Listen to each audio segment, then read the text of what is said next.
Hi friends, ఎలా ఉన్నారు? Welcome to our channel Parvati Muchchat. ఉల్లి చేసే మేలు తల్లి కూడా చేయదని సామెత ఉంది. అందుకనే హిందూ సాంప్రదాయం ప్రకారం ప్రత్యేకమైన పూజలు వ్రతాలు చేసేటప్పుడు ఉల్లి వెల్లుల్లి మసాలా లేని ఆహారాలే తీసుకోవాలనే నిబంధన పూజలు వ్రతాల్లోనే కాదు, ఆచారాలను నిష్టగా పాటించేవారు చాలా మంది ఉన్నారు. కొంతమంది వెల్లుల్లి ఉల్లిపాయతో చేసిన ఆహారాలను తీసుకోరు. అసలు ఈ విధంగా సాంప్రదాయం ఎందుకు వచ్చిందో, పూర్వీకులు ప్రత్యేక సందర్భాల్లో వీటిని తమ ఆహారంలో ఎందుకు నిషేధించారో ఇప్పుడు మనం తెలుసుకుందాం. ఆయుర్వేదం ప్రకారం మనం తీసుకునే ఆహారం మొత్తం 3 భాగాలుగా విభజించారు. అవే సాత్విక, రాజసిక, తామసిక.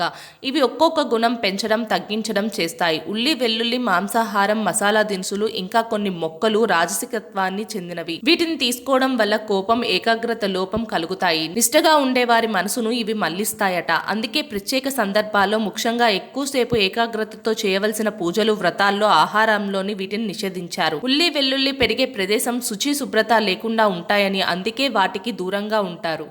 మా వీడియోస్ కనుక మీకు నచ్చినట్టయితే మా ఛానల్ని లైక్ చేయండి, షేర్ చేయండి, అలాగే సబ్స్క్రైబ్ చేసుకోవడం మాత్రం అస్సలు మర్చిపోకండి. మరిన్ని ఇలాంటి వీడియోస్ కోసం మా ఛానల్ని ఫాలో అవ్వండి.